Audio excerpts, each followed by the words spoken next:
Hai, saya Regina dari Laboratory Center Alam Sutra. Pada video tutorial kali ini, kita akan membahas mengenai database system. Nah, untuk memulai tutorial ini, pertama buka dulu SQL Server Management Studio-nya, atau tinggal Windows R, SSMS. Kemudian akan terbuka seperti ini. Kemudian kita harus connect ke servernya, ke SQL servernya. Connect saja. Nah, untuk memulai sebuah query, klik New Query. Dan disinilah kita akan melakukan query kita. Nah, pada tutorial kali ini kita akan membahas mengenai database systems dengan topik DDL. Nah, pertama kita akan create database dulu. Setelah kita create database-nya, kita akan create table. Lalu kita juga akan membahas mengenai primary key dan foreign key. Kemudian kita juga bisa memberi peraturan-peraturan atau rule dalam table yang akan kita buat.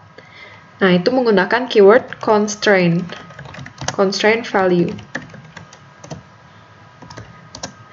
Nah, kemudian jika kita kelupaan meng-add sebuah kolom, kita juga bisa menggunakan alter table. Nah, ini ketika kalian lupa nge-add kolom, tapi tabelnya sudah dibuat, maka bisa menggunakan alter table. Setelah itu, kita akan membahas mengenai drop table dan drop database. Oke, pertama kita mulai dulu dari create database. Jadi pada tutorial ini kita akan membuat database sebuah bakery. Sintaksnya create database. Nah, ini untuk keywordnya itu case insensitive. Jadi kalau misalnya kalian huruf besar atau huruf kecil itu nggak masalah. Tapi untuk membedakan yang mana yang sintaks, yang mana yang tulisan saja. Nah, itu saya lebih suka menggunakan huruf besar. Nah, itu tergantung orang-orang, enaknya bagaimana. Oke, create database, kemudian nama database-nya. Nah, di sini aku mau namain misalnya Blue Jack Bakery. Oke, nah lalu kemudian gimana nih untuk execute-nya? Nah, itu tinggal di blok aja semuanya, kemudian tekan F5 atau execute. Nah, di sini execute F5. Tekan saja. Nah, kemudian akan ada message comments completed successfully, yang artinya kita sudah sukses membuat database-nya. Nah, kemudian gimana nih cara melihat database-nya udah kita buat? Nah, itu ada di sini, di Object Explorer ini, dan ada di dalam database. Kita buka saja. Nah, di sini muncul Blue Jack Bakery. Tapi kalau misalnya nih kita udah buat tapi belum muncul, itu tinggal di refresh saja. Nah, ini kita mau refresh tapi sudah ada Blue Jack Bakery-nya, kayak gitu. Jadi nggak perlu lagi ada yang di refresh. Nah, kemudian jangan lupa nih, karena kita ingin menggunakan database Blue Jack Bakery, maka kita harus menggunakan use Blue Jack Bakery. Atau kalian bisa langsung ganti di sini. Nah, di sini default-nya itu masih ke database master. Nah, kalau mau lewat GUI-nya itu bisa saja diklik yang Blue Jack Bakery ini. Nah, tapi kita di sini kita cobain lewat query-nya ya. Nah, ini tinggal di F5 saja. Nah, kalau sudah begitu, kita sudah create database Bluejack Bakery ini. Kemudian kita juga sudah menggunakan Bluejack Bakery. Nah, bisa dilihat di sini sudah ganti ya database-nya. Nah, sekarang kita ingin membuat tabel di dalam Bluejack Bakery-nya. Nah, di sini kita akan membuat suatu tabel produk dan tabel product type. Jadi ada produknya dan ada tipe produknya juga. Nah, kita buat saja di bawah use Bluejack Bakery ini dengan sintaksnya create table, kemudian nama tabelnya. Nah, di sini saya buat dulu product type, kemudian kurung buka, kurung tutup. Nah, di dalam tabel product type ini, kita akan masukkan atribut-atribut yang dibutuhkan, atribut atau kolom yang dibutuhkan dalam tabel product type. Nah, di sini saya mau buat product type name, product type ID, dan ada product type name. Nah, tapi untuk masing-masing kolom atau atribut, kita harus memberi suatu tipe data. Nah, untuk product type ID ini, saya ingin memberi tipe data integer, sehingga nanti ID-nya akan muncul seperti ini, 1, 2, 3, 4, dan seterusnya. Nah, tapi saya ingin keluarnya itu secara auto increment. Oke, secara otomatis. Sehingga dia akan secara otomatis bertambah 1, sehingga 1, 2, 3, 4, 5, dan seterusnya. Nah, itu bagaimana caranya? Tinggal kita bisa menggunakan keyword identity 1,1. Nah, parameter pertama ini menunjukkan kalau kita mau mulainya itu dari nomor berapa, dari angka berapa. Parameter yang kedua itu menunjukkan untuk record yang selanjutnya itu mau bertambah berapa. Jadi ketika nanti misalnya kita mulai dari angka 1, kemudian ini misalnya yang kedua, parameternya 2. Jadi dia akan bertambah setiap 2. Dia akan bertambah 2 kali, kayak gitu. Jadi nanti 1, 3, 5, dan seterusnya. Nah, cuman di sini kita 1,1 aja. Nah, kemudian saya juga ingin menambahkan bahwa si product type ID ini itu merupakan primary key. Nah, caranya tinggal ditulis saja primary key. Nah, karena dia primary key, saya pengen dia nggak kosong. Nggak boleh kosong value-nya. Nah, saya kasih peraturan saja di sini, tinggal tulis not null. Seperti itu. Nah, jangan lupa untuk lanjut ke kolom berikutnya atau menambahkan kolom berikutnya, itu dipisahkan dengan tanda koma. Seperti ini. Nah, kemudian kita lanjut untuk yang product type name. Misalnya saya ingin varchar tipe datanya yang berisi 50.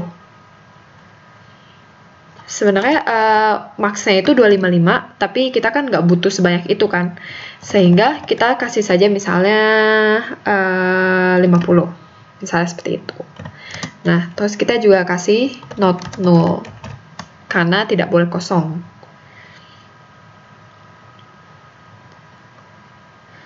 Nah, kemudian kita akan kasih nih suatu peraturan yang namanya itu adalah constraint.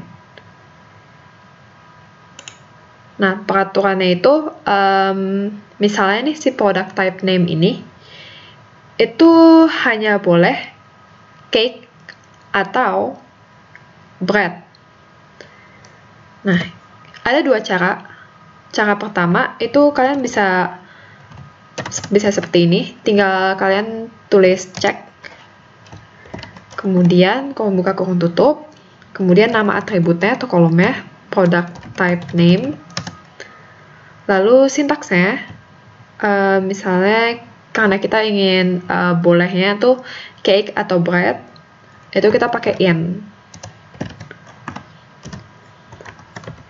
Cake atau bread. Nah, in ini dia itu kayak or. Jadi yang kita boleh masukin ke product type name itu kita kasih constraint. Nah, itu cuma boleh cake atau bread. Nah, seperti itu. Nah, atau juga itu cara pertama. Cara kedua kasih constraint itu bisa kayak gini. Constraint, kemudian nama constraint-nya.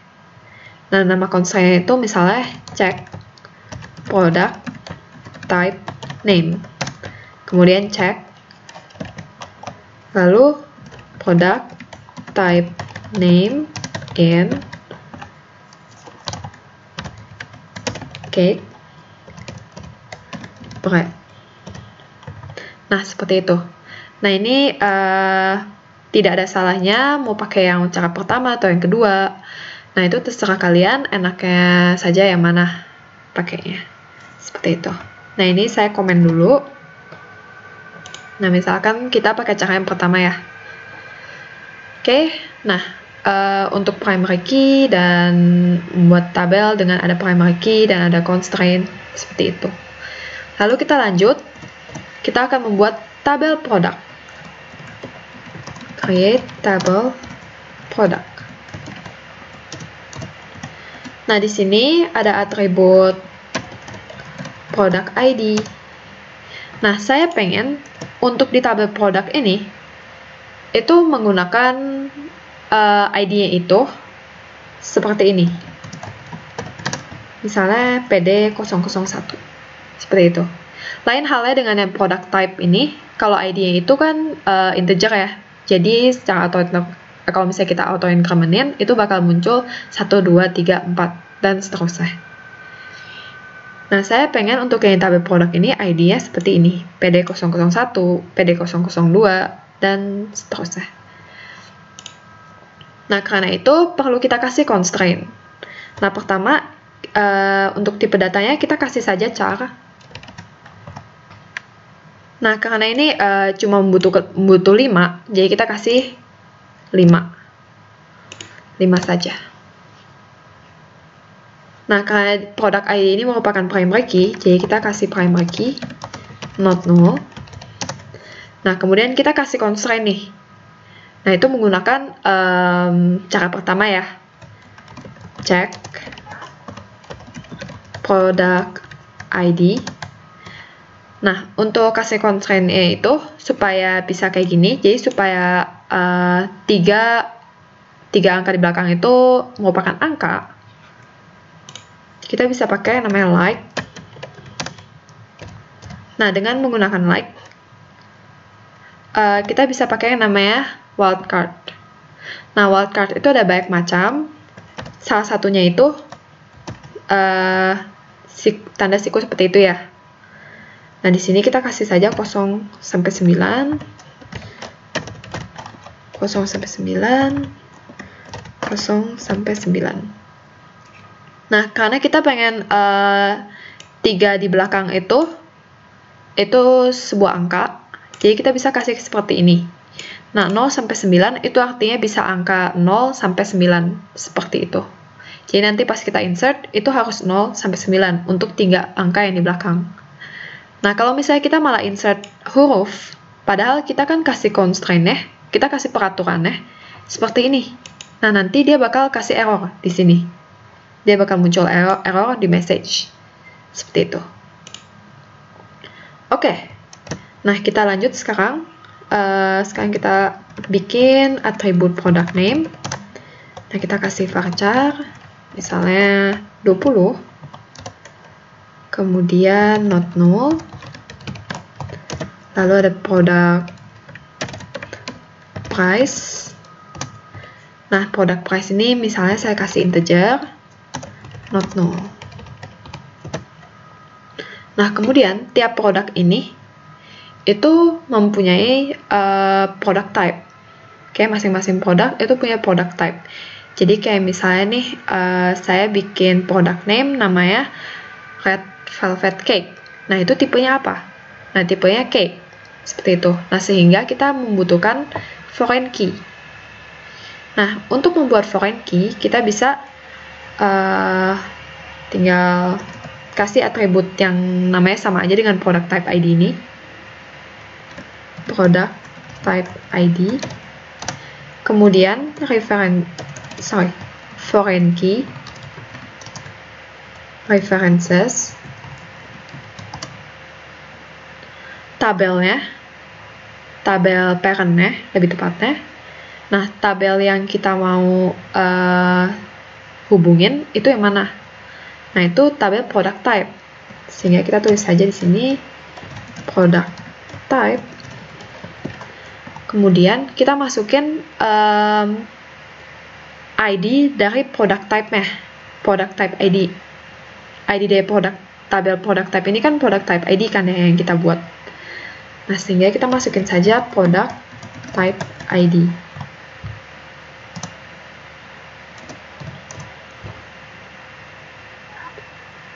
Nah, sebenarnya ini nggak perlu sama, cuman biar lebih mudah, itu kita bisa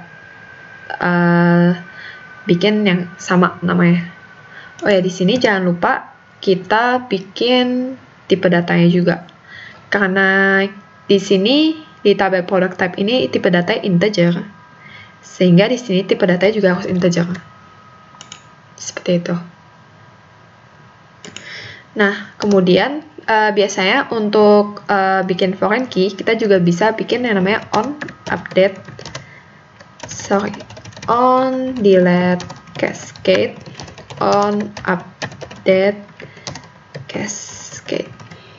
Nah, on delete cascade, on update cascade ini untuk apa? Jadi ketika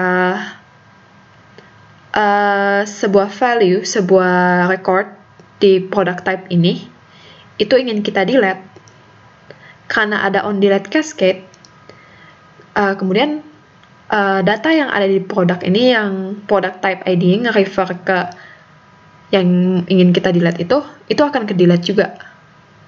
Jadi intinya data yang ada di parent, nah ini parentnya, kalau misalnya kita delete atau kita update, kemudian data yang di tabel produk ini, yang ID-nya yang product type ID yang ingin kita delete atau update, itu akan ke delete atau update.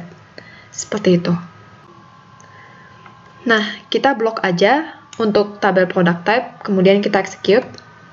Nah, kalau sudah sukses, di message akan keluar comments completed successfully. Kemudian kita juga execute untuk tabel yang product. Nah, sekarang untuk melihat kedua tabel yang udah kita buat ini, udah kebuat atau belum, nah itu ada di Object Explorer.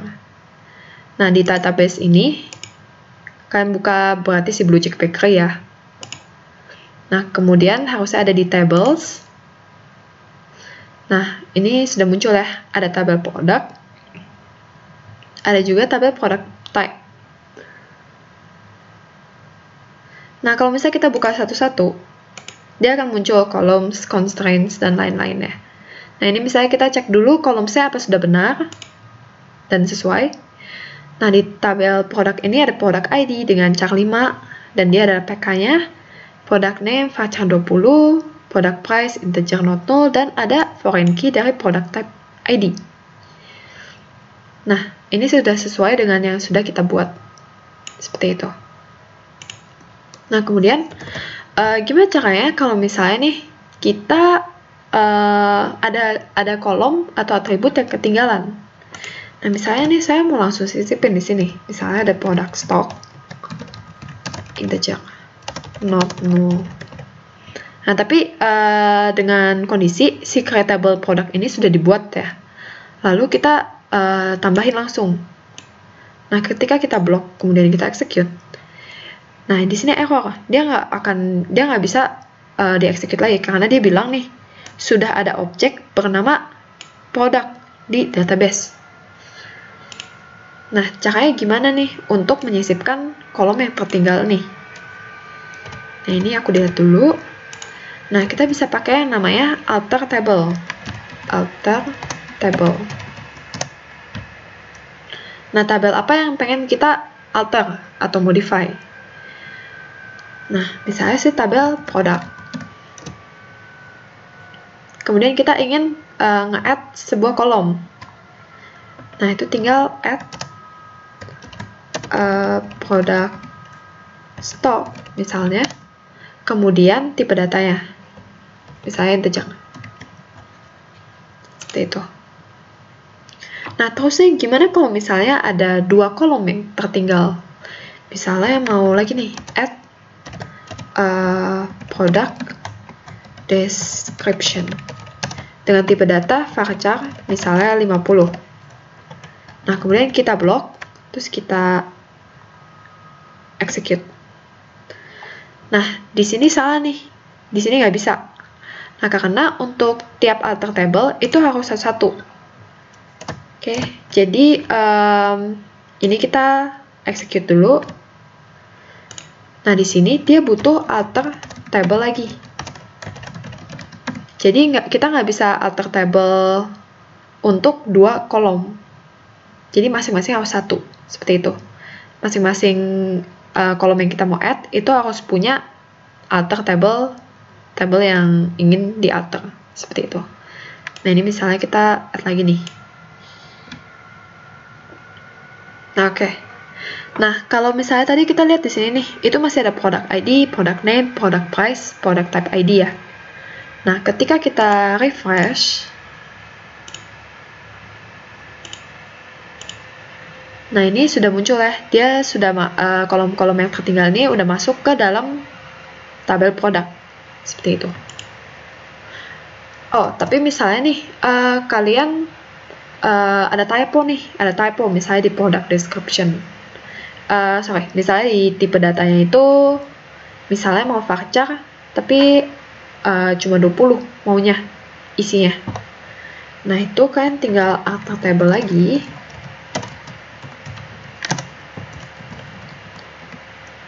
Produk. Nah, di sini tinggal alter kolom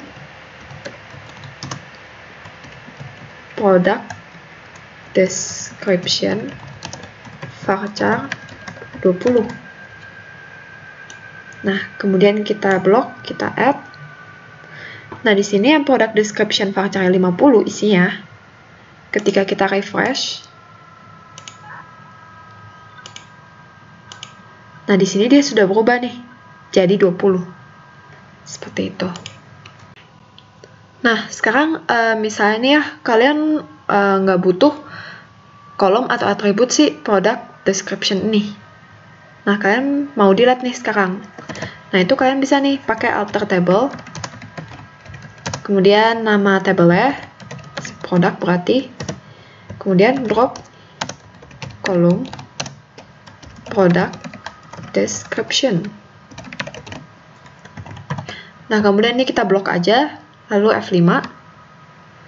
Nah, di sini kita lihat sekarang product description-nya sudah hilang atau belum, sudah ke delete atau belum. Nah, ini tinggal refresh.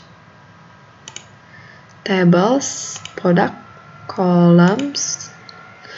Nah, di sini udah nggak ada ya product description-nya, itu karena kita sudah drop kolom.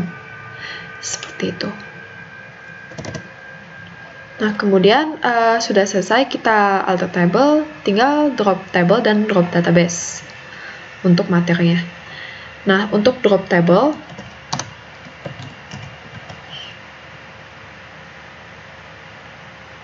nah ini kita harus drop table si produk terlebih dahulu.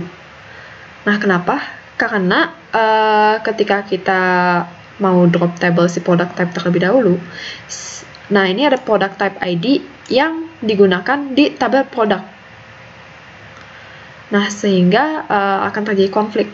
Makanya kita harus delete table si produk ini dulu. Jadi drop table produk.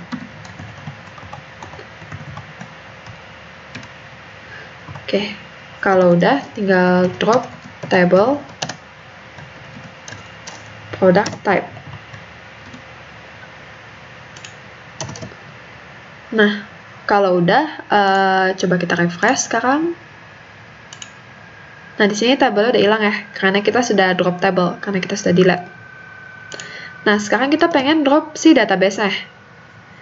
Nah, tinggal drop database Blue Jack Bakery. Nah, tapi dia malah error nih. Dia bilang cannot drop database Blue Jack Bakery because it is currently in use. Nah, karena lagi dipakai, makanya kita nggak bisa delete. Nah, karena itu kita bisa use master dulu atau use database yang udah ada dulu. Nah, kemudian kita baru drop database si Blue Jack Bakery.